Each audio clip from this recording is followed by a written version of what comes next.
श्रीमन्महागणाधिपतये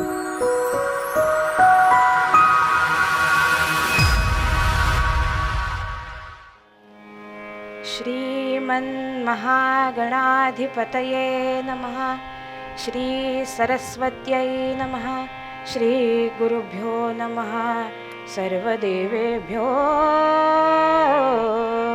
नमो नमः। यदा लम्बोदरं हन्ति सतां प्रत्यूहसम्भवं तदा लम्बे दयालम्बं लम्बोदरपदाम्बुजम्।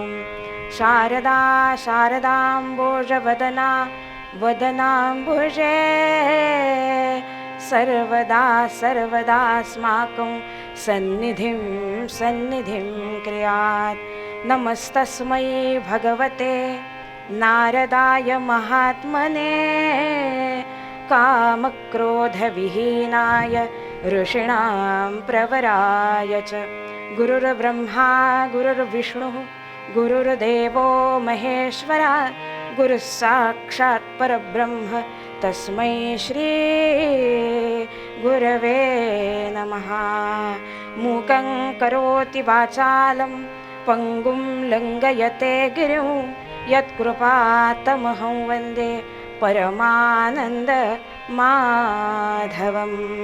पुण्डलीकवरदा हरिविठ्ठल श्री ज्ञानदेव तुकाराम पंढरीनाथ महाराज की जय। आर्य सनातन वैदिक हिंदू धर्म की जय। भारत माता की जय। जय जय रघुवीर समर्थ। जय जय रघुवीर समर्थ। जय जय रघुवीर समर्थ। सामा पध प सा सादा प म सारे सा सारे सा सा म प पध प सा सा म सारे सा साद प म पध नि द प म पध प म सारे सा। राम कृष्ण हरे जय जय राम राजा राम। राम कृष्ण हरे जय जय राम राजा राम। राम कृष्ण हरे जय जय राम राजा राम। गोवर्धन धर गोपाल नरत गोवर्धन गोपाल नरत गोकुल संकट हारे राजा राम। गोकुल संकट हारे राजा राम। राम कृष्ण हरे जय जय राम राजा राम।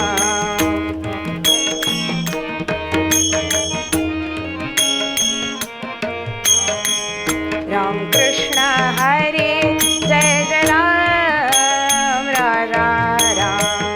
शरणागत दीना चरणी नेगी। शरणागत दीना चरणी नेगी। करुणा दृष्टि निहारे राजा राम। करुणा दृष्टि निहारे राजा राम। राम कृष्ण हरे जय जय राम राजा राम। राम कृष्ण हरे जय जय राम राजा राम। राम कृष्ण हरे जय जय। राम कृष्ण हरे जय जय। राम कृष्ण हरे जय जय राम।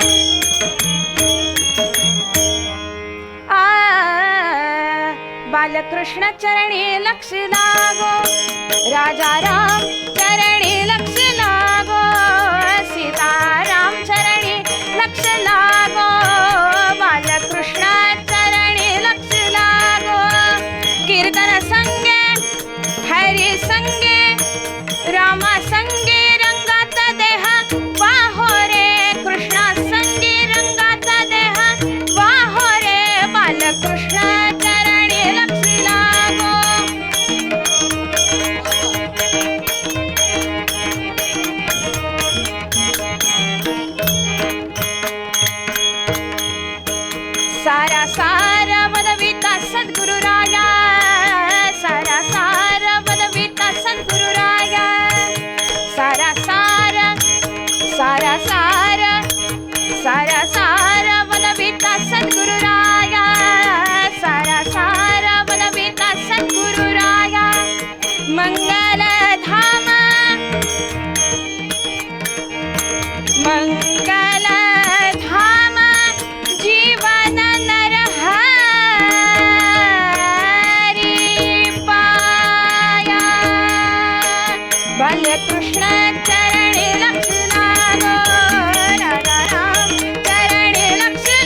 राम राजा राम सीताराम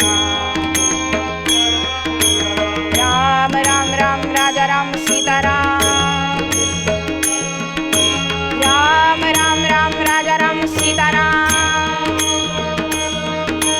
राम राम राम राजा राम सीताराम राम राम राम राजा राम सीताराम राम राम राम राजा राम सीताराम राम राम राम राम सीताराम सीताराम राम राम राम राजा राम सीताराम राम राम राम राजा राम सीताराम राम राम राम राजा राम सीताराम राम राम राम राजा राम सीताराम राम राम राम राजा राम सीताराम राम राम राम राम सीताराम सीताराम राम राम राम राम सीताराम सीताराम राम राम राम राजा राम सीताराम राम राम राम राजा राम सीताराम राम राम राम राजा राम सीताराम राम राम राम राजा राम सीताराम बोला पुंडलिक वरदा हरी विठ्ठल श्री ज्ञानदेव तुकाराम पंढरीनाथ महाराज की जय आर्य सनातन वैदिक हिंदू धर्म की जय भारत माता की जय जय जय रघुवीर समर्थ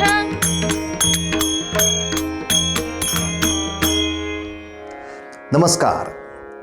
जुन्या विद्वान कीर्तनकारांच्या कीर्तनाच्या आनंदासह नवीन अनेकांना या कीर्तनाचं व्यासपीठ उपलब्ध करून देणारा एकमेव यूट्यूब चॅनल कीर्तन विश्व.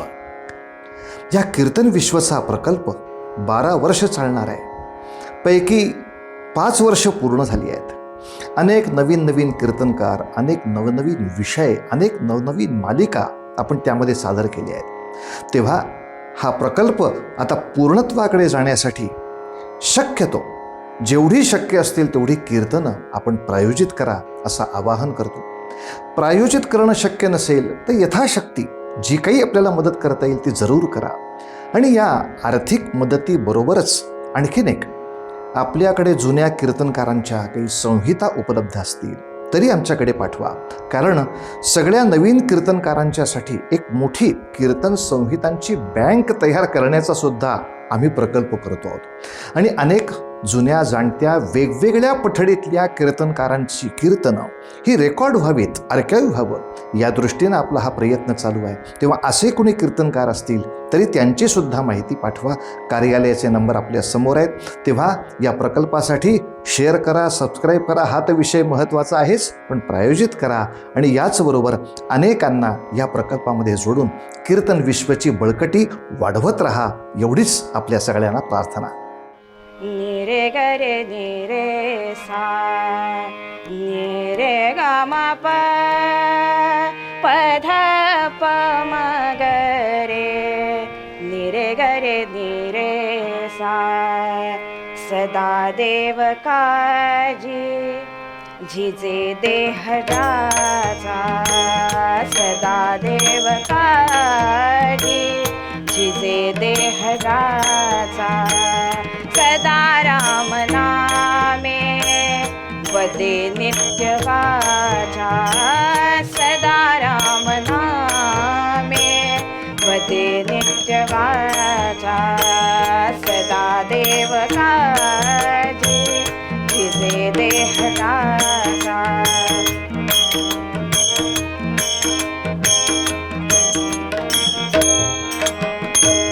स्वधर्मेची चाले सदा उत्तमाचा स्वधर्मेची चाले सदा उत्तमाचा जगी धन्य तो दास सर्वोत्तमाचा जगी धन्य तो दास सर्वोत्तमाचा सदा देव काळजी जिजे देह राजा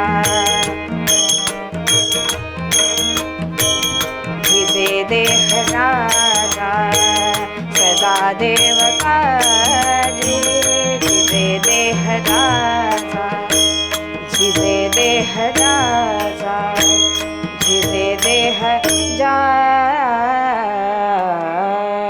पंढरीनाथ महाराज की जय जय जय रघुवीर समर्थ प्रतिश्वासं सविश्वासं रामं वद दिने दिने को विश्वासः पुनश्वासा आगमिष्यति वा न वा पंढरीनाथ महाराज की जय.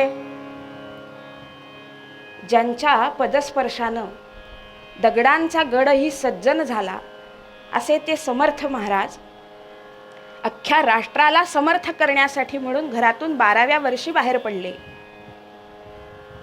आणि शिवाजी महाराजांसारख्या एका श्रीमंत राजाला निर्माण करून योगी राजाला निर्माण करून त्यांनी आपलं कार्य थांबवलं.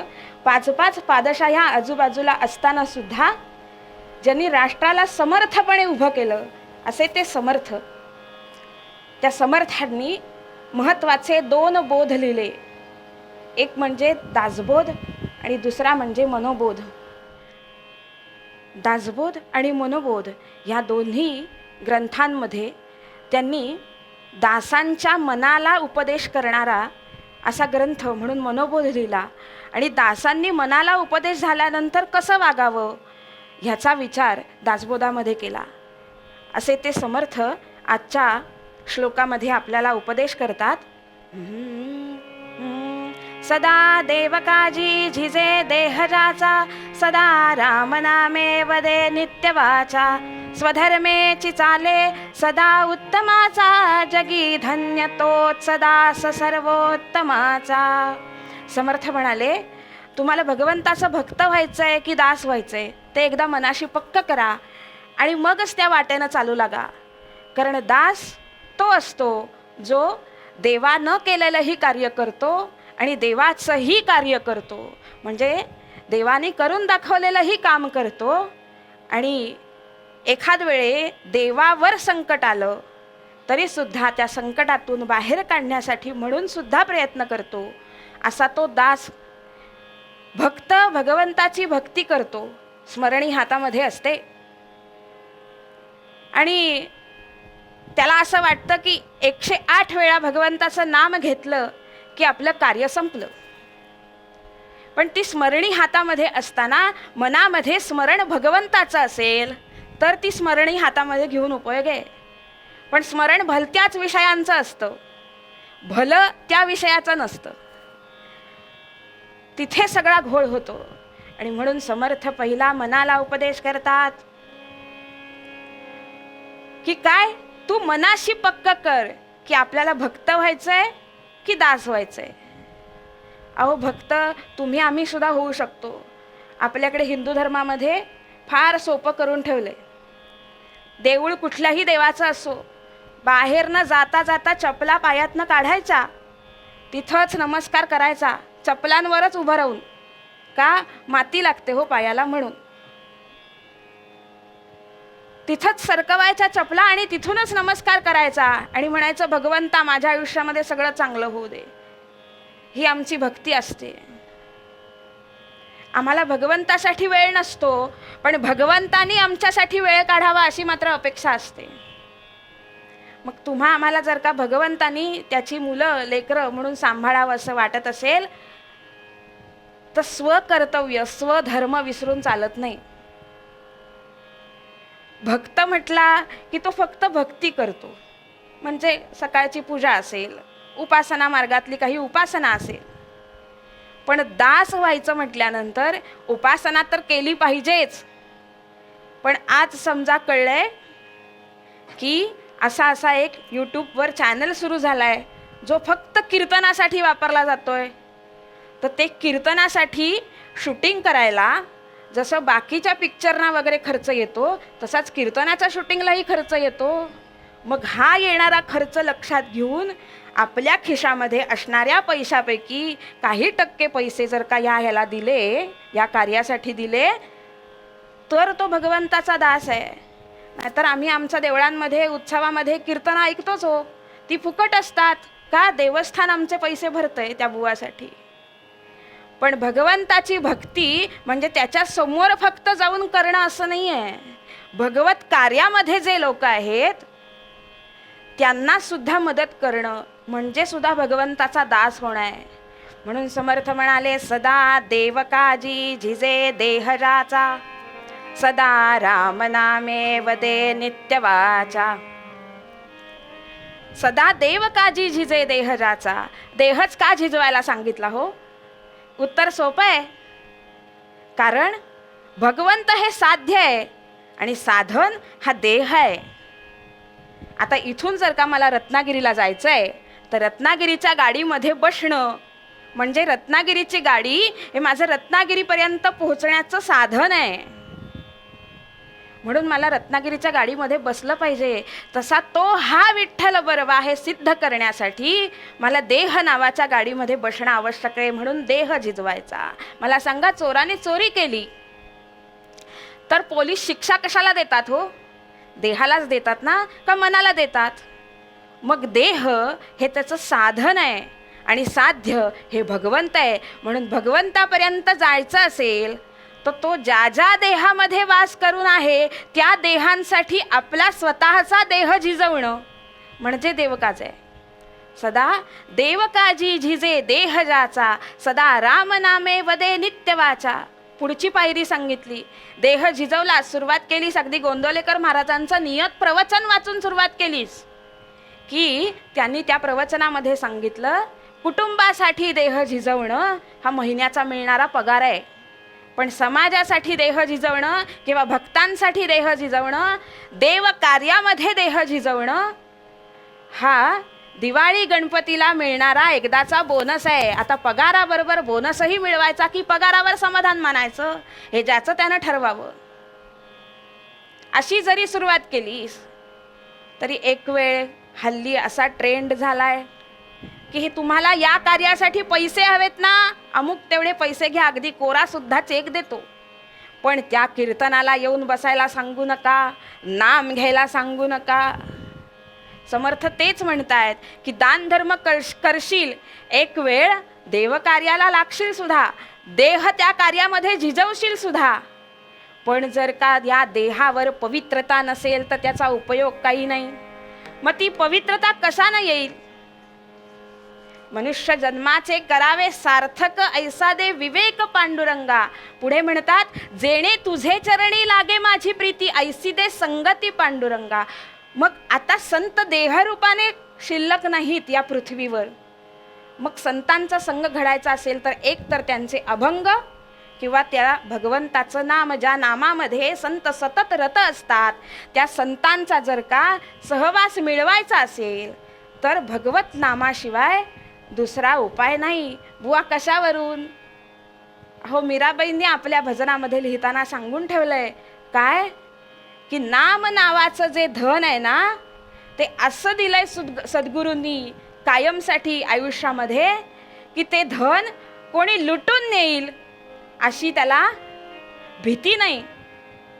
म्हणून मीराबाई सांगतात, पायो जी मैंने राम रतन धन पायो, पायो जी मैंने राम रतन धन पायो, पायो जी मैंने राम रतन धन पायो.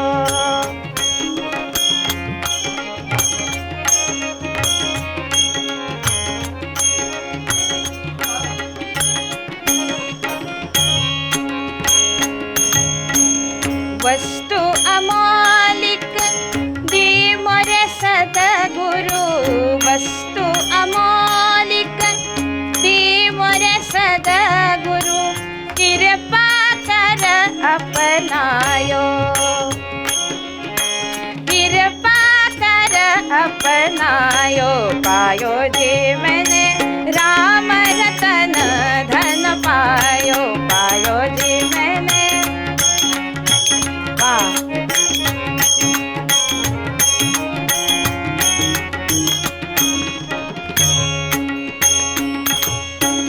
मीरा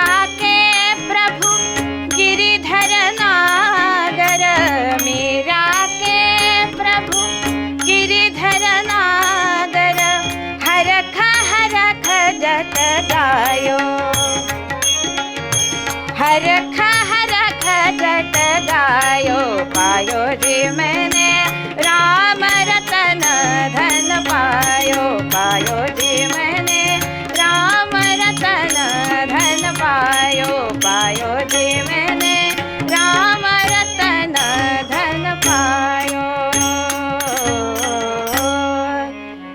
हे धन जे आयुष्यभरासाठी सद्गुरूंनी दिलं ते धन कोणीही लुटून न नेईल असं दिलं. आणि म्हणून राम नाम ज्यांनी एकदा आपल्या देहावर धारण केलं ना, मला इथे एक सांगावंसं असं वाटतं की राम देहरूपाने जरी राहिले नाहीत तरी सुद्धा राम नामाचं तत्व कायम आहे. पण रामांची महती तिथे आहे की राम देहरूपाने स्वतः राहिले नाहीत, पण ज्यांनी त्यांचं नाम घेतलं त्यांना मात्र चिरंजीवित्व दिलं. असे दयाळू असणारा भगवंत तुम्हा आम्हावर सुद्धा दया करायला बसलाय. फक्त आपण त्याची दया येण्यासाठी किंवा तो आपल्यावर दया करण्यासाठी आपलं पात्र मोठं केलं पाहिजे ना. हे पात्र मोठं केलं पाहिजे ना, नाहीतर देणाऱ्याचे हात हजार आणि दुबळी माझी झोळी असं व्हायचं. तर तसं नको. भगवंत तुमच्या आमच्यावर दया करायला तयार आहे, पण आपण त्यांच्या नामामध्ये रत राहायला तयार आहोत का. समर्थांनी पांडुरंग हा भागवत धर्माचा प्रणेता असताना सुद्धा, भागवत धर्माचा देव मानलेला असून सुद्धा परत एकदा रामरूप का आणलं. तर ज्यावेळेस समर्थ महाराष्ट्रामध्ये होते, त्यांचं कार्य चालू होतं, त्यावेळेस महाराष्ट्रातला राम गेला होता. महाराष्ट्रामध्ये काही राम राहिला नव्हता. आणि म्हणून पंढरीनाथाच्या पंढरीमध्ये जाऊन पंढरीनाथासमोर त्यांनी प्रश्न विचारला पंढरीनाथाला की इथे का रे उभा श्रीरामा मनमोहन मेघश्यामा, काय केले वानर दळ इथे जमविले गोपाळ, काय केली अयोध्यापुरी इथे वसविली पंढरी. अरे तू एकाच नारायणाचा एकाच विष्णूचा अंश आहेस ना, मग इथे दुसरी चूल कशाला मांडलीस. असा प्रश्न फक्त सज्जन विचारू शकतात, संत विचारू शकतात. म्हणून त्या संतांचं बोट जर का धरायचं असेल तर ते नामाने धरता येतं. म्हणून समर्थ सांगतात राम नाम घेणं हे किती महत्वाचं आहे की सदा रामनामे वदे नित्य वाचा. आजच्या सूत्रशोकातले सुद्धा श्लोककार असंच म्हणाले की प्रतिश्वासम सविश्वासम रामम वद दिने दिने. मला सांगा, ही जी सिस्टीम आतमध्ये ठेवली आहे श्वासोच्छ्वासाची, ती जर का बंद पडली तर आपणच बंद पडतो ना. मग ते श्लोककार सुद्धा हे सांगतायत की नाम घ्यायचं ठरवलं की ते असंच घ्या. प्रतिश्वासम श्वासाबरोबर नाम चालू पाहिजे. सविश्वासम विश्वासानं की हो राम राय माझ्या मागे उभा आहेच, हा विश्वास ठेवून. प्रतिश्वासम सविश्वासम रामम वद दिने दिने. जेवण जसं रोज करतो 2 वेळेला तसं प्रतिदिन, आणि श्वास जसा सदा घेतो ना तसं प्रतिश्वासम. असं नाम जो धारण करेल त्याला भगवंत त्याच्या मागे उभा आहे की नाही असा प्रश्न पडायचीच गरज नाही. आणि रामांनी ते काम त्यांच्या आयुष्यामध्ये करून दाखवलंय. म्हणून रामनाम घ्यायचा आग्रह समर्थांनी केलाय. स्वधर्म टाकून राम कधीही जगलेले नाहीत. आपल्याला सुद्धा इच्छा हीच असते की राज्य हवं तर ते रामाच्या राज्यासारखं हवं, राम राज्य येऊ दे, हीच प्रार्थना आपण नेहमी करतो दर 5 वर्षांनी. तसंच मुलगा व्हावा हेही रामासारखा व्हावा, भाऊ व्हावा तोही रामासारखा व्हावा, पती व्हावा तोही रामासारखाच व्हावा. कृष्ण दिसायला कितीही आवडत असला तरी तो पती म्हणून नको, बरोबर ना. पती म्हणून कृष्णाचं रूप कधीही आवडत नाही बरं स्त्रियांना. स्त्रियांना पती म्हणून रामच आवडतो, कारण एक पत्नीव्रत आहे. जेव्हा सीतामाईंचा त्याग काही कारणाने करावा लागला, अर्थातच सीता राणी म्हणून त्याग केलाय बरं, बायको म्हणून तिचा कधीही त्याग केलेला नाही, पत्नी म्हणून त्याग केलेला नाही. जेव्हा तिच्या त्यागाची वेळ आली आणि तो करून झाला, त्याच्यानंतर यज्ञाच्या वेळेला सपत्नीक बसायच्या वेळेला ते असं म्हणाले नाहीत की आता दुसरा काहीतरी ऑप्शन शोधूया म्हणून. ते म्हणाले की सुवर्णाची मूर्ती तयार करून चालेल का? असा जो राम सतत वागलाय, कुठल्या पत्नीला आवडणार नाही हो आपला पती असा आपल्याशी एकनिष्ठ असलेला. म्हणून सर्वार्थानं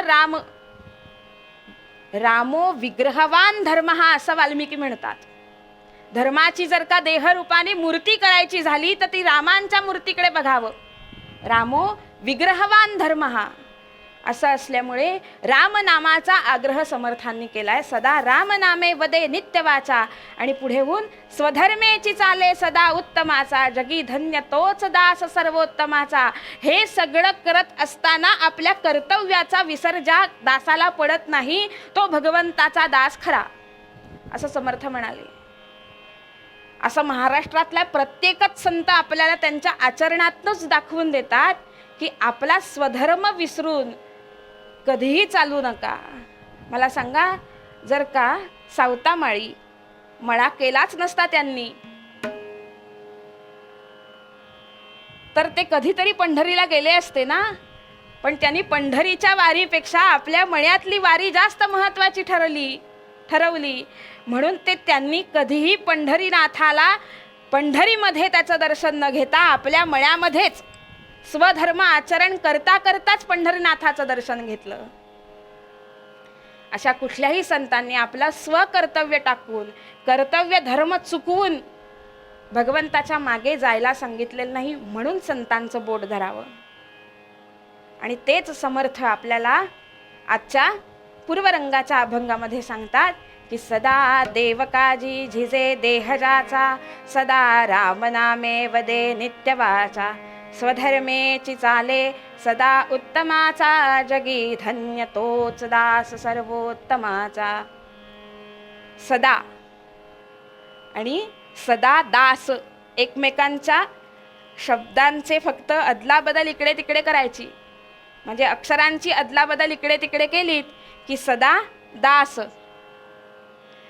असं आचरण जो करतो त्याच्या पाठीमागे त्याच्या कार्यामध्ये भगवंत त्याला साथ देतोच. म्हणून आजच्या अभंगामध्ये समर्थ आपल्याला सांगतात,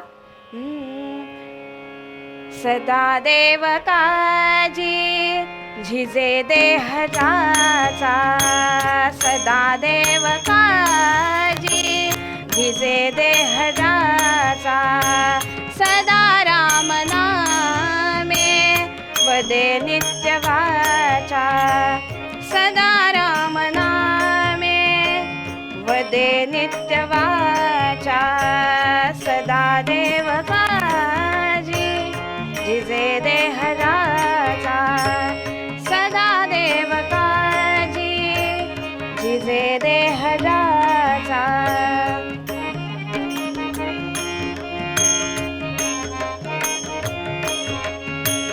सदा देव काजी झिजे देहजाचा, स्वधर्मेची चाले सदा उत्तमाचा, स्वधर्मेची चाले सदा उत्तमाचा, जगी धन्य तो दास सर्वोत्तमाचा, जगी धन्य तो दास सर्वोत्तमाचा, सदा देव काजी झिजे देहजाचा, सदा देव काजी झिजे देहजाचा, झिजे देहजाचा, झिजे देहजाचा.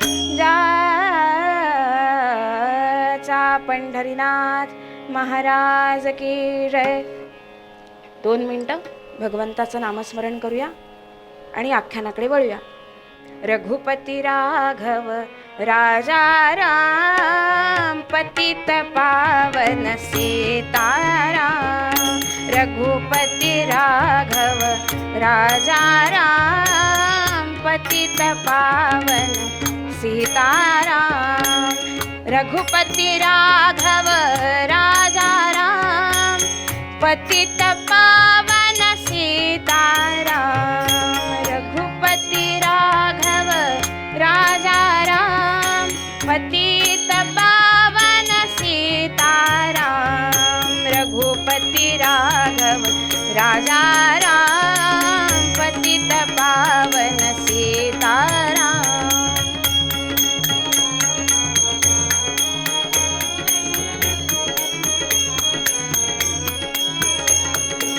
रघुपति राघव राम पतित पावन सीताराम। राजाधिराज रामचंद्र महाराज की जय। पुंडलीक वरदा हरि विठ्ठल श्री ज्ञानदेव तुकाराम पंढरीनाथ महाराज की जय। आर्य सनातन वैदिक हिंदू धर्म की जय। भारत माता की जय। जय जय रघुवीर समर्थ। घुंगुरमाळा खुळखुळती गळा, घुंगुरमाळा खुळखुळती गळा, पौंड्यावर पाऊल पडे, पौंड्यावर पाऊल पडे। चल चल ढवळा, चल चल पवळा, अजूनही चल जायचे पुढे। चल चल ढवळा, चल चल पवळा, अजूनही चल जायचे पुढे। घुंगुरमाळा खुळखुळती गळा, खुळखुळती गळा, पौंड्यावर पाऊल पडे, पौंड्यावर पाऊल पडे। चल चल ढवळा, चल चल पवळा, अजूनही चल जायचे पुढे। बाबा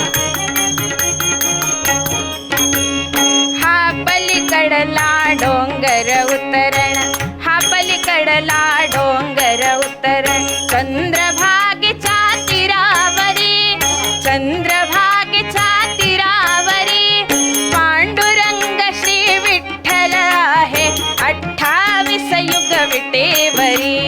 पांडुरंग श्री विठ्ठल आहे 28 युग विटेवरी। कमरेवर ठेवून हात तो, कमरेवर ठेवून हात तो, प्रेमळ पाही भक्ताकडे, प्रेमळ पाही भक्ताकडे। चल चल ढवळा, चल चल पवळा, अजूनही चल जायचे पुढे। चल चल ढवळा, चल चल पवळा, अजूनही चल जायचे पुढे, अजूनही चल जायचे पुढे, अजूनही चल जायचे पुढे। अशी सगळी वारीची तयारी चालू आहे। कुठे? पुळतांबे नावाच्या गावामध्ये। ज्या वारीचे प्रमुख त्यांनी आपली बैलगाडी सजवली, त्या बैलांच्या पाठीवर झूल घातली नवीन छान, का आषाढीच्या वारीला जायचं होतं ना म्हणून। आणि मनामध्ये हा भाव आहे की माझी आई म्हणजे पंढरीतली आई वाट बघतीये माझी, वारी जवळ आली आहे ना। पण असंही कळलंय की तिच्यावर काहीतरी संकट ओढवलंय आणि ते संकट दूर करण्यासाठी म्हणून मला लवकर जायला हवंय। पण मी एकटं जाऊन चालेल का? एकीकडे बैलांना खरारा करतायत, आंघोळ घालतायत, त्यांच्या पाठीवर झुली लावतायत, बैलगाडी सजवतायत, ती साकारतायत। आणि एकीकडे विचार करतायत माझ्याबरोबर कोणाला नेऊ का? बरं मी जायचं म्हटलं, त्यांना बरोबर न्यायचं म्हटलं तर ते माझ्याबरोबर येतील का? आणि मनामध्ये दुसरं मन सांगते की अरे केशवदासा, जे नाम तू रोज घेतोस त्या नामावर विश्वास नाही का तुझा? येतील का काय? येणारच बरोबर। पंढरीनाथाची वारी इतके वर्ष तू करतोयस, त्याचं नाम रोज घेतोयस, मग तुझ्याबरोबर कोणी येणार नाही असं होईल का? नक्कीच येतील। आणि म्हणून बैलांच्या शिंगांना रंगवून त्याच्यावर छान टोप्या घातल्या गेल्या पितळी, आणि बैलांची तयारी झाली। यांनी आजूबाजूला निरोप पाठवले, बाबांनो असं काहीतरी संकट पंढरीनाथाच्या देवळावर आलंय असं मी ऐकलंय, उडत उडत बातमी आली आहे, जाऊन बघितलं पाहिजे का? आपण नुसते वारकरी नाही, आपण भगवंताचे दास आहोत।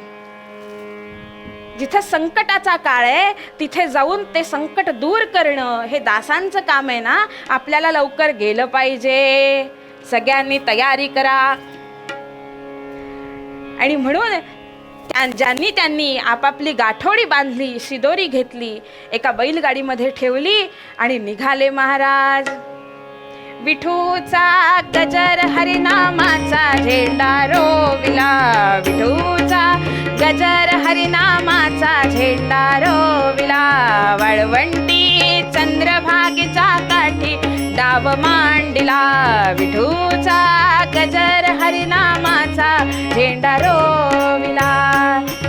असं नाम घेत घेत घेत पंढरीनाथाच्या पंढरीमध्ये जायला निघाले महाराज. आणि बैलांना आता पराण्या लावतायत मागून. पराणी म्हणजे जसा हत्तीला अंकुश असतो तसा बैलांना एक लोखंडाची, जिला मागे लाकडाची मूठ असते, असं एक साधन मिळतं. त्या पराण्या शेपटीच्या ठिकाणी लावायला सुरुवात केली. कशाला? धीम्या गतीनं चालू नका, पौंड्यावर चाल घ्या, पंढरी गाठायची आहे. हा पलीकडला डोंगर उतरलास ना की समोर पंढरीनाथाची पंढरी आहेच बरं. चल चल लवकर चल. असं बैलांचं सुद्धा मनोधैर्य वाढवतायत. आणि येऊन दाखल झाले महाराज चंद्रभागेच्या तीरावर. बैलांना विश्रांती द्यायला म्हणून सोडलं, चारा पाणी घातलं. आपण चंद्रभागेमध्ये आपलं आन्हिक उरकलं, स्नान संध्या केली आणि आता पंढरीनाथाच्या देवळामध्ये जाऊन त्याचं सगुण रूपाचं दर्शन घेऊया असं मनामध्ये चालले. एक एक एक एक एक एक पायरी सभा मंडपाची चढतायत. आता परत दोन मनं बोलायला लागलेत केशवदासांची. खरंच आपण ऐकलं ती गोष्ट खरी असेल का? चिन्ह तर काही दिसत नाहीत पंढरीनाथाच्या देवळावर तशी. मग खरंच गोष्ट ऐकली ती खरी असेल का? बरं म्हणाले, जाऊन आतमध्ये तर बघूया. आणि आतमध्ये गेले मात्र आणि मनामध्ये धस्स झालं. जी बातमी ऐकली ती खरी. पंढरीनाथाची वीट मोकळी बघितली, त्याच्यावर अशीच वाहिलेली फुलं बघितली, तुळशीपत्र बघितलं आणि मनामध्ये चर्र झालं. हो, गलबलून आलं पोटामध्ये. कशी अवस्था झाली सांगू का? ती सासरहून पहिल्यांदाच माहेरी आलेली मुलगी असते ना, आणि तिनं घरभर शोधावं व्याकुळ नजरेनं आपल्या आईला, आणि ती आई कुठेही घरामध्ये दिसू नये. की ती या सासूरवासणीची जी अवस्था होईल ना, ती केशवदासांच्या मनाची झाली मात्र. आणि धड धड धड धड अश्रू येऊन रडायला लागले. केशवदास, पंढरीनाथा, अरे तुझ्या दर्शनासाठी म्हणून आम्ही दोन्ही वाऱ्यांना येतो, का नाही रे इतका रुसलास का आमच्यावर? कसं बस मन आवरलं. तिथून उठले. बरोबर आलेल्या वारकऱ्यांनी सुद्धा पाठीवर हात देऊन सांगितलं. अहो म्हणाले, ते संकट आलंय ह्याची आपल्याला कल्पना होतीच, ते संकट दूर करण्यासाठीच आपण आलोय ना, मग आता घाबरता कशाला? विचारू, चौकशी करू, कुठे गेलेत, कुठे ठेवल्यात मूर्ती, कोण घेऊन गेलंय का मूर्ती, सगळी चौकशी करूया. आणि म्हणून भगवंताच्या पंढरीनाथाच्या देवळाच्या बाहेर आले आणि समोरच्याच एका दुकानदाराकडे चौकशी केली. का रे बाबा, कुठे ठेवल्यात मूर्ती? हे म्हणाले, ही सगळी चौकशी करणारे तुम्ही कोण? ते आधी कळलं पाहिजे ना. अहो, वारीमध्ये लाखो लोक येऊन जातात, तेव्हा कुठे सगळ्यांचे चेहरे आम्ही लक्षात ठेवणार? खरंच तुम्ही वारकरी आहात कशावरून? अहो, हल्ली टिळा आणि माळा घालून कोणी येतं, लुटून नेतं. कशावरून तुम्ही यवनांचे पहारेकरी नसाल? म्हणाले, चला तुमच्याबरोबर देवळात येतो. आता जे पहारेकरी यवन आहेत ते देवळात येतील का तुमच्याबरोबर? एवढा तरी विश्वास आमच्यावर ठेवा. आणि म्हणून त्यांना घेऊन पंढरीनाथाच्या देवळामध्ये गेले. तिथे नसलेल्या सगुण रूपाला दर्शन घेतलं, त्या सगुण रूपाचं, त्या रिकाम्या विटेचं दर्शन घेतलं आणि तिथंच गोपुरामध्ये बसलेत. आणि आता चौकशी करतायत, आपण कोण, कुठले, हे तरी सांगा, आम्हाला पटले की तुम्ही नक्की वारकरी आहात, पण आता कुठून आलात ते तरी सांगा, कशासाठी आलात ते तरी सांगा. सांगतो म्हणाले, पांडुरंग भेटीसाठी आलो 20 गावे, पांडुरंग भेटीसाठी आलो 20 गावे. आता कसे आमच्या गावे परत आम्ही जावे, आता कसे आमच्या गावे आम्ही जावे, पांडुरंग भेटीसाठी आलो 20 गावे.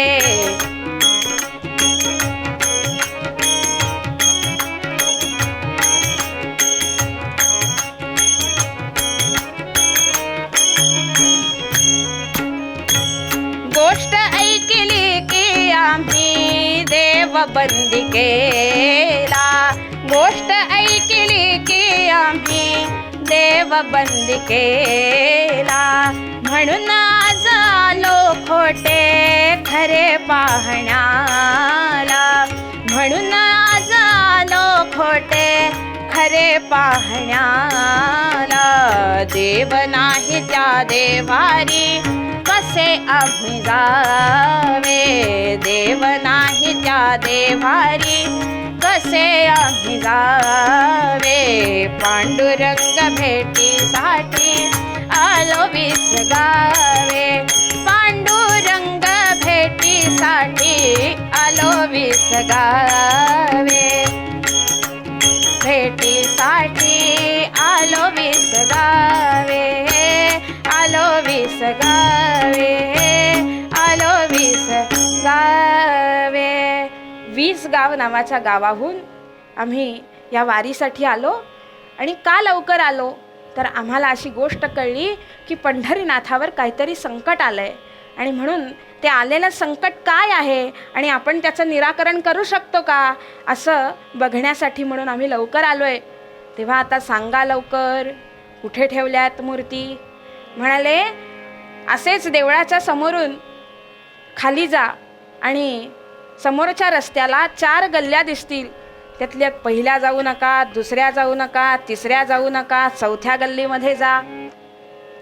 आणि त्या चौथ्या गल्लीमध्ये गेल्यानंतर पहिल्या कवाडीत जाऊ नका, दुसऱ्या कवाडीत जाऊ नका, तिसरीत जाऊ नका, चौथीत जा. असं सांगितलं, असा पत्ता सांगितला. म्हणाले हे कोणाचं घर? म्हणाले माधवराव बडवे नावाचे एक पुजारी आहेत. त्या माधवरावांच्या घरामध्ये धान्याच्या बळदामध्ये 2 मूर्ती ठेवल्या आहेत, रुक्मिणी मातेची आणि पंढरीनाथाची. मनामध्ये परत एकदा वाईट वाटलं. का? धान्याच्या बळदामध्ये मूर्ती ठेवल्यात. पण दुसरं समाधान असं करून घेतलं की पंढरीनाथाला बहुतेक पुनर्प्रतिष्ठापना करून घ्यायची असावी आपल्याच मूर्तीची, आपल्याच सगुण रूपाची, म्हणून धान्याच्या बळदामध्ये मूर्ती ठेवायची प्रेरणा त्यांनी यांना दिली. पण काय हो म्हणाले, ठीक आहे त्या माधवरावांच्या धान्याच्या बळदामध्ये वगैरे मूर्ती ठेवल्यात हे सगळं ठीक आहे, पण पंढरीनाथाच्या पंढरीमध्ये एकाही भक्ताला असं वाटलं नाही का की आपण पंढरीनाथावर आलेलं संकट दूर करावं? म्हणाले वाटलं ना, पण म्हणाले त्या बेदरच्या बादशहाने फरमान काढतानाच असं काढलं वेड्यासारखं की काय सांगू. बेदरचा वेडा सुलतान हा,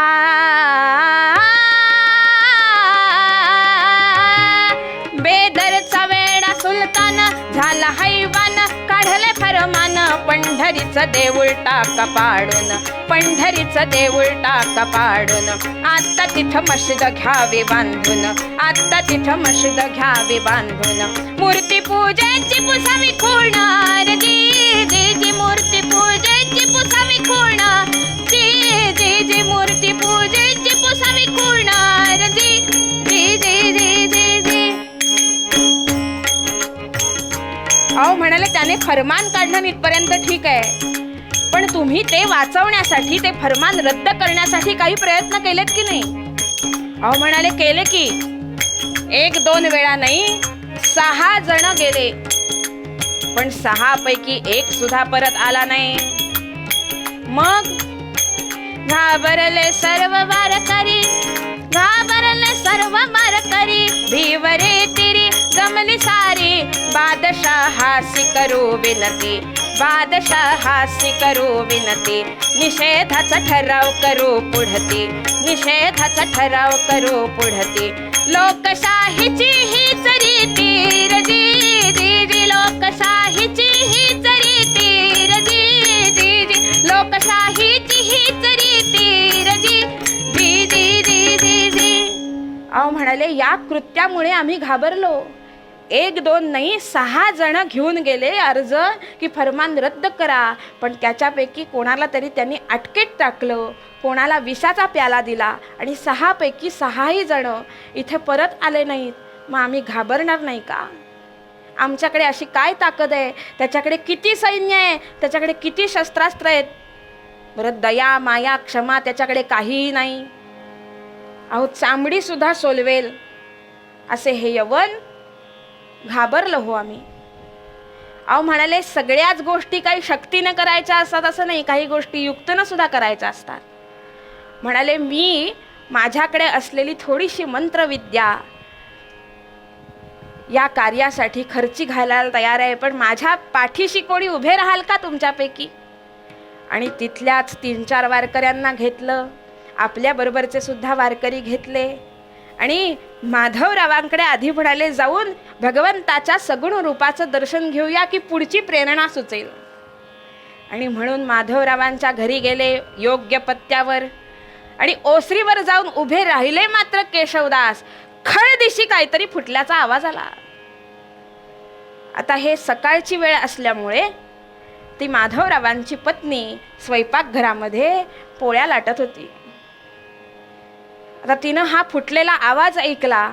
आता सगळेच लोक दक्ष होते, कारण धान्याच्या बळदामध्ये मूर्ती घरामध्ये आहेत हे माहिती होतं. बरं, कुठल्याही वेळेला घाला येऊ शकतो आणि म्हणून ती सावध असलेली माधवरावांची पत्नी हातामध्ये असलेलं लाटणं तसंच ठेवून आली.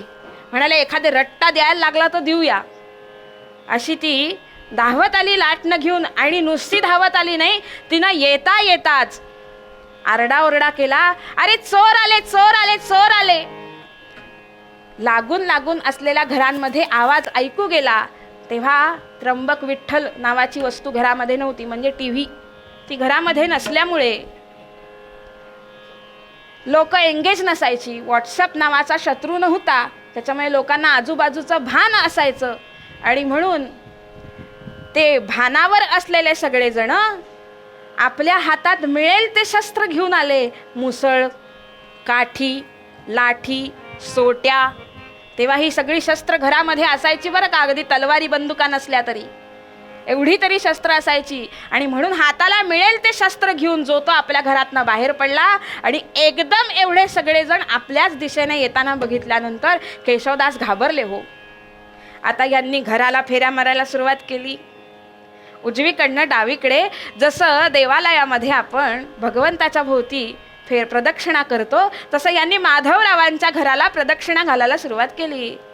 आता मनामध्ये प्रश्न पडला असेल, एवढा सगळा गोंधळ होईपर्यंत माधवराव कुठे होते? नक्कीच सकाळची वेळ असल्यामुळे ते पूजेमध्ये रत होते. आपल्या घरातल्या देवांची पूजा ते करत होते. आणि त्या देवघरामध्ये पूजा करत असताना समोर असलेलं कार्य पूर्ण तर केलं पाहिजे, सोहळ्याचं ओवळं तर केलं पाहिजे, तितका तर वेळ मिळाला पाहिजे.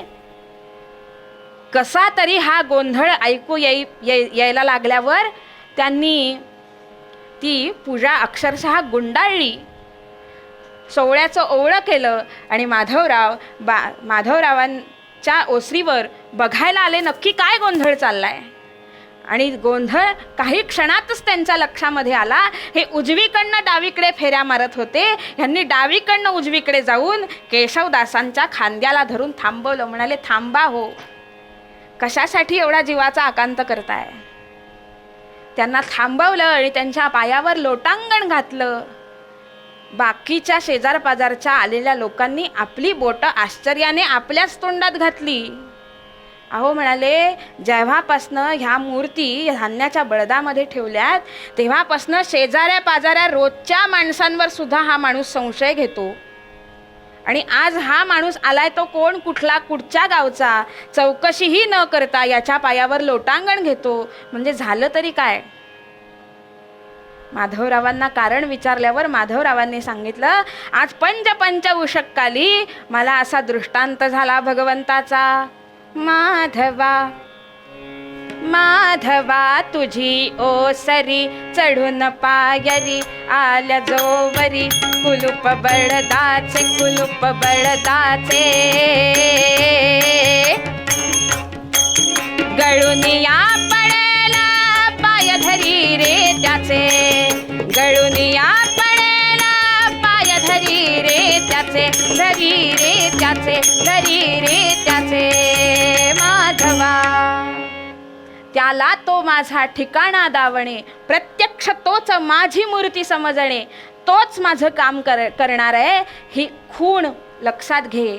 ज्या क्षणी आजच्या सूर्योदयापासून सूर्यास्तापर्यंत ज्या क्षणी तुझ्या ओसरीवर एखादा अनोळखी माणूस येऊन उभा राहील आणि तुझ्या धान्याच्या बळदाला लावलेलं कुलूप खळदिशी गळून पडेल, तोच माझं काम करणार आहे, तोच माझी प्रत्यक्ष मूर्ती आहे असं तू समजून जा आणि त्याला माझ्या सगुण रूपाचं दर्शन घडव. असा मला पंचउषक्काली दृष्टांत झालाय आणि म्हणून हे लोटांगण घातलंय. अहो, भगवंताचं प्रत्यक्ष रूप बघायचंय ना, मग जे भगवंताला करतो तेच भगवंताच्या दासाला. आणि म्हणून माधवरावांनी लोटांगण घातलं केशवदासांना. त्यांना धान्याच्या बळदातनं मूर्ती काढून दाखवल्या, त्याचं दर्शन दिलं.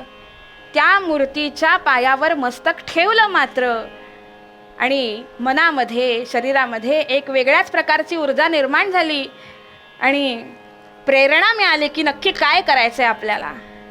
आणि म्हणून तिथेच उपस्थित असलेल्यांपैकी एक 10-12 जणांना सांगितलं की आता माझ्याबरोबर चला, आपण वारीची दिशा थोडी बदलूया आणि बेदरच्या दिशेनं जाऊया. पण म्हणाले, ह्या टिळामाळा सगळं काढून ठेवा, ज्या प्रांतामध्ये जायचं त्या प्रांतासारखा वेश केला पाहिजे.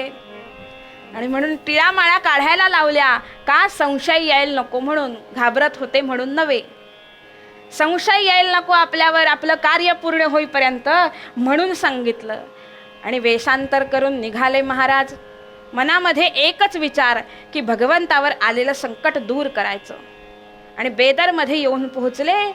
जाता जाता एक काम केलं. अस्सल मांत्रिक होते हो केशवदास, त्याच्यामुळे सगळी मंत्रविद्या डोक्यामध्ये तर होतीच, पण जाताना काय केलं पाहिजे याचं गणित नक्की डोक्यामध्ये असल्यामुळे हातामध्ये असलेल्या करंडीत एक काळा कभिन्न सर्प पकडला.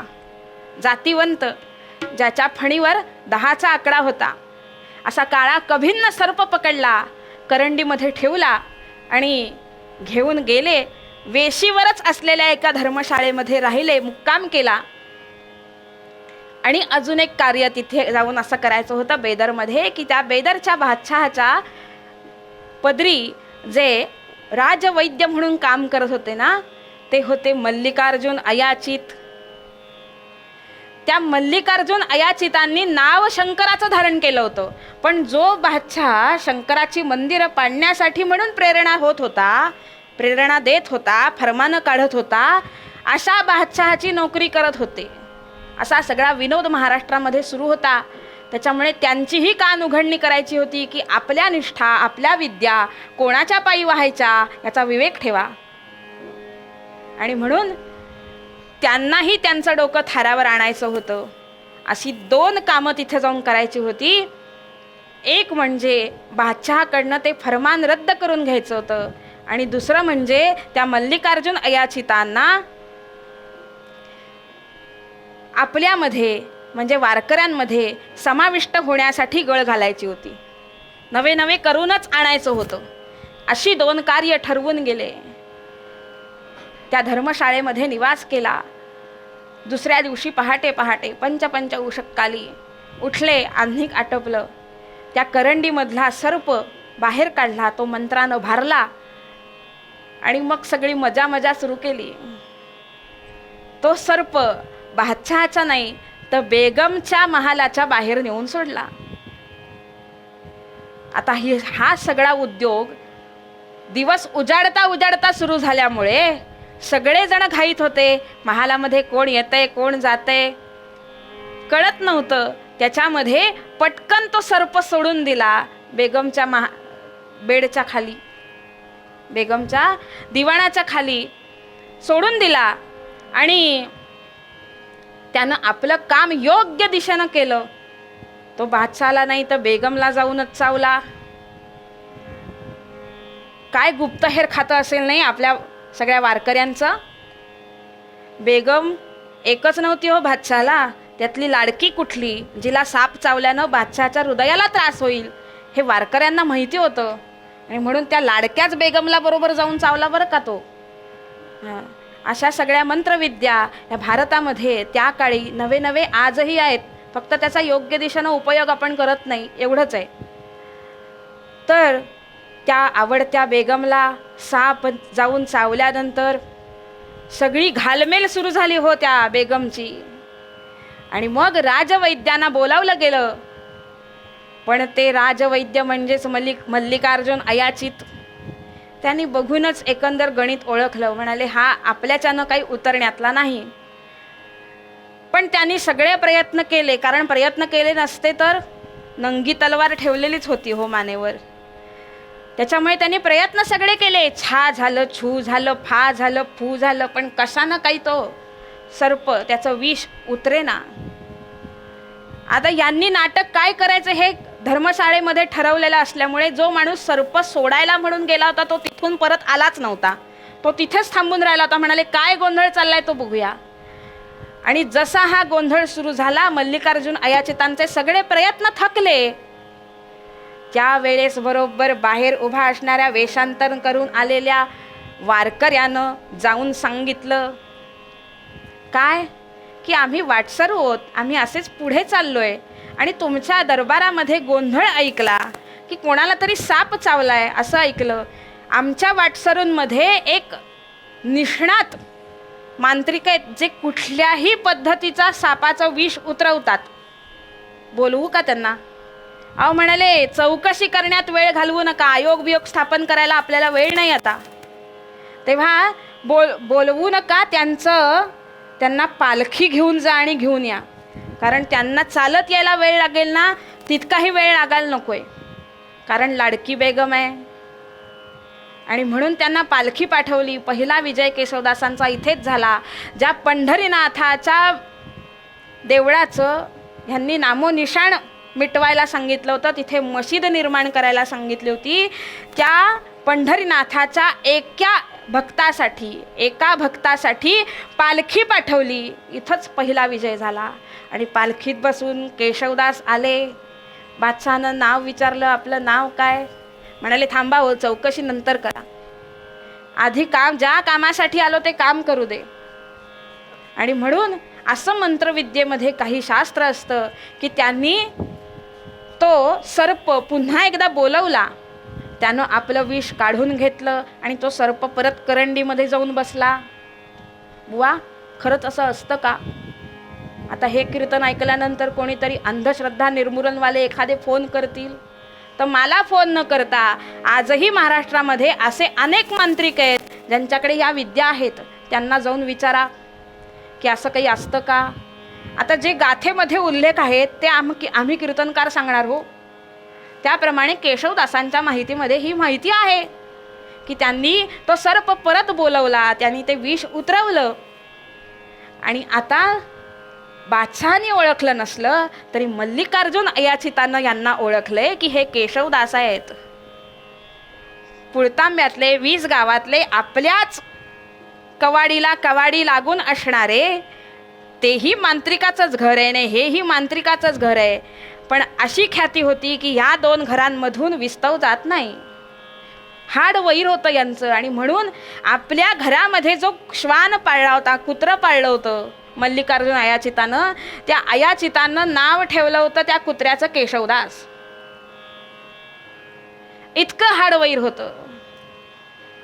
आणि हे वैरही संपवायचं होतं. आता ज्यांचं वैर असतं ते कुठेतरी काहीतरी कुरापती करायचं त्यांच्या डोक्यामध्ये येतंच, ज्यांच्याशी वैर आहे त्यांच्या बाबतीत.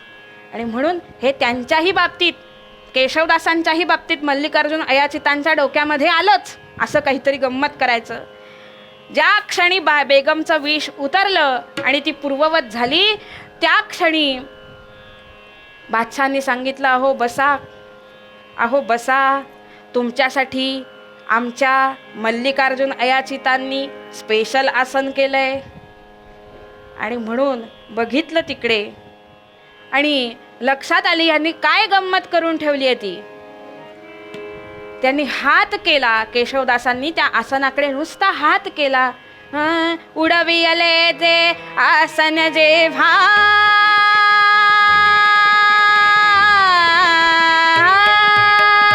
उडविले उडवियले ते आसन जेव्हा आगीने भडकविले, उडवियले ते आसन जेव्हा आगीने भडकविले. अयाचिताला शहा समोरी, अयाचिताला शहा समोरी, अयाचिताला शहा समोरी. ऐसे फजितच केले गेले, ऐसे फजितच केले. त्यांनी गंमत इतकीच ठेवली होती मल्लिकार्जुन अयाचितांनी की त्यांनी त्याच्यावर बसावं, म्हणजे केशवदासांनी त्या आसनावर बसावं. ज्या क्षणी ते बसतील त्या क्षणी ते आसन उडेल आणि केशवदास खाली पडतील, जेणेकरून भरल्या दरबारात त्यांची फजेती होईल. पण केशवदासांनी नुसतंच बघितलं त्या आसनाकडे आणि कळलं होतं काय झालंय. म्हणाले, एवढं लक्षात ठेवा, तुम्ही ज्या शाळेत शिकलायत त्या शाळेचं मुख्याध्यापक आम्ही आहोत, असं तुम्ही फक्त लक्षात ठेवा. त्याप्रमाणे त्यांनी हात केला त्या आसनाकडे. ते आसन नुसतं उडालं नाही तर राख होऊन खाली पडलं. आणि जेव्हा हा चमत्कार घडला त्या क्षणी केशवदासांनी मल्लिकार्जुन अयाचिताचा पडलेला चेहरा पाहिला. त्यांच्या नजरेतनं तो सुटला नाही आणि म्हणून त्यांना एका कोपऱ्यामध्ये घेतलं, एका बाजूला घेतलं आणि 4 शब्द चांगल्याचे सांगितले. म्हणाले, मल्लिकार्जुन, ज्या शंकरांचं नाव तुम्ही धारण करता त्या शंकरांनी सज्जनांचं रक्षण करण्यासाठी विषाचा प्याला आपण स्वतः प्याले, आपल्या देहाचा दाह करून घेतला. आता जो बादशाह सज्जनांचा दाह करतोय त्याच्या मागे तुम्ही तुमच्या मंत्रविद्येसकट उभे आहात, हे बरोबर आहे का? तुमच्या विद्या तुम्ही सज्जनांसाठी वापरल्या पाहिजेत, बरोबर ना? आणि सगळं पटलं हो. डोक्यामध्ये प्रकाश पडला का? सदा रामनामे वदे नित्यवाचा. केशवदासांनी त्यांच्या मुखातलं नाम कधी सोडलं नव्हतं आणि म्हणून नामाची ताकद त्यांच्या शब्दाच्या मागे उभी असल्यामुळे तो शब्द टाळता आला नाही मल्लिकार्जुन अयाचितांना. आणि अयाचित सुद्धा त्यांच्याजवळ येऊन मिळाले, वारकऱ्यांमध्ये येऊन मिळाले. आता बादशाह विचारतायत, केशवदास, तुम्ही केलेल्या कार्याबद्दल तुम्हाला काय देऊ? तुम्ही आमच्या बेगमचा जीव वाचवलात, त्याबद्दल तुम्हाला बक्षीस म्हणून काहीतरी दिलं पाहिजे, काय देऊ? एखादा 4 BHK, एखादी जगवार, आयफोन देऊ का? म्हणाले ह्यातलं काही नको, ह्यातलं काही नको. ते पंढरीनाथाच्या देऊळ पाडण्याचं जे फरमान पाठवलंयत ना ते रद्द करा. बादशाह म्हणाले, वो नहीं हो सकता. त्या करंडीकडे फक्त हात केला, ती करंडी जवळ ओढली आणि सांगितलं, वो नहीं हो सकता तो वो फिर आ सकता है, उसे बुलाऊ क्या? तुझा अख्खं खानदान नष्ट करायला त्याला काही सेकंद लागतील, त्याला फक्त करंडीतनं बाहेर काढू का सांग? आणि मग बादशाह घाबरले हो. दुसरा विजय केला. म्हणाले, ते फरमान तर रद्द कराच, पण आता आम्ही इथून गेल्यानंतर आमच्या पंढरीनाथाची परत एकदा नगर प्रदक्षिणा करणार. आणि ती नगर प्रदक्षिणा करण्यासाठी म्हणून, पुनर्प्रतिष्ठापना करण्यासाठी म्हणून आम्हाला चंदनाच्या पालख्या पाहिजेत. एकच नाही, 2 पाहिजेत. एक पंढरीनाथासाठी आणि दुसरी रुक्मिणी मातेसाठी. ती तुमच्या सुतारांकडनं घडवून मिळाली पाहिजे. चंदनाची लाकडं, त्याचा सगळा मोबदला तुमच्या सरकारी कोट्यातनं गेला पाहिजे. रुक्मिणी मातेचे नखशिखांत सगळे दागिने आम्ही परत करणार, त्याचाही खर्च सरकारी कोट्यातनं गेला पाहिजे. हे सगळं मान्य आहे. आम्ही सगळे वारकरी वेगवेगळ्या स्वरामध्ये गातो, तेव्हा 12 स्वरांचे 12 तबले, वेगवेगळे मृदुंग, खर्जनराच्या पेट्या, वेगवेगळ्या प्रकारच्या विणा ह्या आम्हाला लागतात. तेव्हा अशी धूमधडाक्यात आम्ही जी वारी साजरी करणार त्या वारीला सरकारी संरक्षण मिळालं पाहिजे. कबूल असेल तर म्हणाले जातो, करंडी उचलतो. म्हणाले उचला, लवकर लवकर उचला आणि त्याला घेऊन जा, तुम्हाला जे काय हवं ते लिहून देतो. आणि म्हणून बादशहानं सगळं मान्य केलं. त्या वारकऱ्यांचं सही दिली, मोहर उठवली, फरमान रद्द केलं आणि असे विजयी होऊन केशवदास पंढरीमध्ये येऊन दाखल झाले. आता त्या माधवराव बडव्यांच्या घरी येऊन सगळे वारकरी परत एकदा वारकरी वेशामध्ये तयार झालेत. टिळा लावलाय, माळा घातल्यात, पंढरीनाथाची पालखी सजवली, रुक्मिणी मातेचीही सजवली आणि आता नगर प्रदक्षिणेला म्हणून पंढरीनाथ आणि रुक्मिणी माता चंदनाच्या पालखीतून नखशिखांत सजून चालल्यात. विठूचा गजर हरिनामाचा झेंडा रोविला, विठूचा गजर हरिनामाचा झेंडा रोविला, विठूचा गजर हरिनामाचा झेंडा रोविला. या विठूचा गजर हरी नामाचा झेंडा रोविला, या विठूचा गजर हरी नामाचा झेंडा रोविला, विठूचा गजर हरी नामाचा झेंडा रोविला, विठूचा गजर हरी नामाचा झेंडा रोविला. पंचतत्वाची गोफण क्रोध पाखरे जाण, पंचतत्वाची गोफण क्रोध पाखरे जाण. धोंडा घेतला नामाचा करीत से जागरण. केशवदास म्हणे संतांचा, म्हणे संतांचा मेळा गोपाळांचा डाव मांडिला. या विठूचा गजर हरी नामाचा झेंडा रोविला, गजर हरी नामाचा झेंडा रोविला, झेंडा रोविला, झेंडा रोविला. असा या भागवत धर्माचा झेंडा परत एकदा पंढरीनाथाच्या मंदिरावर केशवदासांनी रोवला गेला. आता जसे भानुदासांचे आभार मानले पाहिजेत तसे केशवदासांचेही आभार मानले पाहिजेत की परत एकदा आलेलं संकट त्यांनी पंढरीवरचं दूर केलं. का दूर करू शकले? अहो, नामाची ताकद कायम मागे उभी आहे आणि त्याच्यावर विश्वास आहे. प्रतिश्वासम सविश्वासम रामम वद दिने दिने. आणि दासामधला म्हणजे नावामधला दास हा नुसता नावापुरता मर्यादित नसून तो कार्य करण्यासही तितकाच तत्पर आहे. म्हणून केशवदासांचं नाम आजही एका अभंगाच्या रूपानं का होईना पण आहे. केशवदासांचा प्रसिद्ध असलेला असा एकच अभंग आहे बरं, पण तो या कार्यामुळे मोठा आहे. जरी एकच असला तरी संख्या किती महत्वाचं नाही, त्याच्या मागे उभ्या असलेल्या कार्याची महती महत्वाची. आणि म्हणून जसं समर्थ सांगतात तसे तुम्ही आम्ही भगवंताचे भक्त तर आहोतच, पण दास होण्याच्या दृष्टीनं वाटचाल चालू करूया की समर्थ आपल्या मागे समर्थपणे उभे आहेत याच्यावर डोळे झाकून विश्वास ठेवायला हरकत नाहीत. म्हणून समर्थ आजच्या मूळ अभंगात सांगतात, सदा देव काजी झिजे देह जाचा, सदा देव काजी झिजे देह जाचा, सदा देव काजी झिजे देह जाचा. सदा राम नामे बदे नित्य वाचा, सदा राम नामे बदे नित्य वाचा. स्वधर्मेची चाले सदा उत्तमाचा, स्वधर्मेची चाले सदा उत्तमाचा.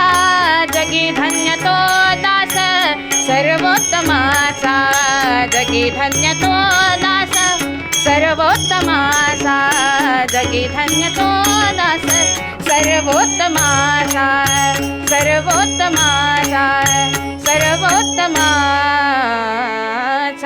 श्रोते हो, सांगायचं तात्पर्य इतकंच की खिशातले पैसे देणं म्हणजेच फक्त भक्ती करणं असं नाही, तर ते हे जे यूट्यूबवरचं चॅनल फक्त कीर्तनासाठी वाहिलेलं आहे ते कीर्तनाचं चॅनल आपण स्वतः आपल्या मोबाईलमध्ये तर सबस्क्राईब कराच, पण आपल्या नातेवाईकांमध्ये, आपल्या मित्रमंडळींमध्ये ज्यांना कीर्तनातला कही कळत नाही अशा लोकांना सांगा तरी, निदान कीर्तनं ऐकून तर बघा, त्या कीर्तनातनं स्फूर्ती कशी मिळते ती.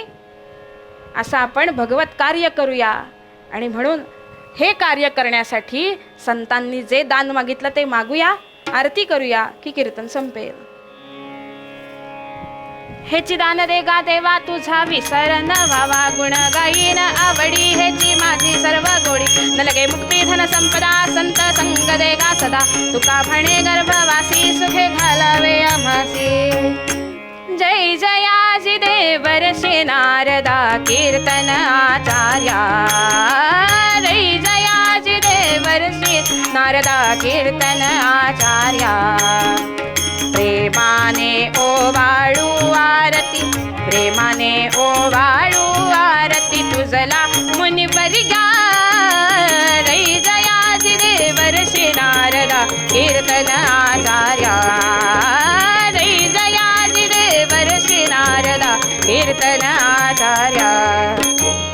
अशांत व्यासानी तुझे चरण धरिले, कृष्ण कथा गावी त्यांसी त्वा कथिले. भगवत गुण संकीर्तन करुनी, भगवत गुण संकीर्तन करुनी साधी निज कार्या. जय जयाजी देवर्षी नारदा कीर्तन आचार्या, जय जयाजी देवर्षी नारदा कीर्तन आचार्या.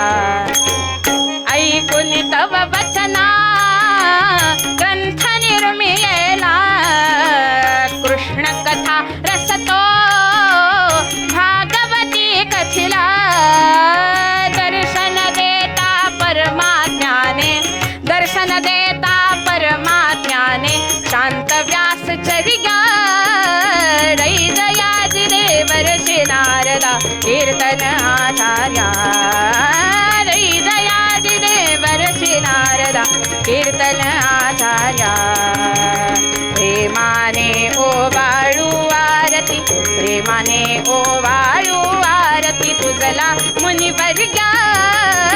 जय जयाजी देवर्षी नारदा कीर्तन आचार्या, जय जयाजी देवर्षी नारदा कीर्तन आचार्या. नलिंद टांगण वंदीन चरण, डोळ्यान पाहिन रूप तुझे. प्रेमे अलिंगिन अनन्य पूजिन, भावे ओवाळीन म्हणे नमा. त्वमेव माता पिता त्वमेव, त्वमेव बंधु सखा त्वमेव, त्वमेव विद्या द्रमण त्वमेव, त्वमेव सर्वं मम देवदेव. कायेन वाचा मनसेन्द्रियैर्वा बुद्ध्यात्मना वा प्रकृतिस्वभावा, करोमि यद्यत् सकलं परस्मै नारायणायति समर्पयामि. हरे राम राम राम हरे हरे, हरे कृष्ण कृष्ण कृष्ण हरे हरे. हरे राम राम राम हरे हरे, हरे कृष्ण कृष्ण कृष्ण हरे हरे. भगवान गोपाल कृष्ण महाराज की जय. जय जय रघुवीर समर्थ, जय जय रघुवीर समर्थ, जय जय रघुवीर समर्थ. हे कीर्तन आपल्याला कसं वाटलं? आपला अभिप्राय जरूर कळवा. हे कीर्तन लाईक करा, शेअर करा. अधिकाधिक लोकांपर्यंत ही कीर्तनाची परंपरा पोहोचण्यासाठी आम्हाला सहकार्य करा. कीर्तन विश्व हे यूट्यूब चॅनल गेली 4 वर्ष अव्याहतपणे सुरू आहे. आपल्या सर्वांच्या मदतीनं, सहकार्यानं कीर्तन विश्व यूट्यूब चॅनल अधिकाधिक लोकांपर्यंत पोहोचत आहे, लोकप्रिय होत आहे.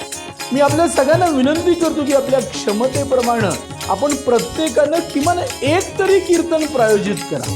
61 साजरी करत असताना, 75 साजरी करत असताना, घरात नवीन बाळाचा जन्म झालाय, बारसं झालंय, कुठल्या तरी निमित्तानं कुलदेवताचे आशीर्वाद आपल्याला प्राप्त व्हावे, अशा वेगवेगळ्या निमित्तानं एक तरी कीर्तन प्रायोजित करा आणि या कीर्तन विश्व प्रकल्पाला सहकार्य करा. हे एक ईश्वरी कार्य आहे.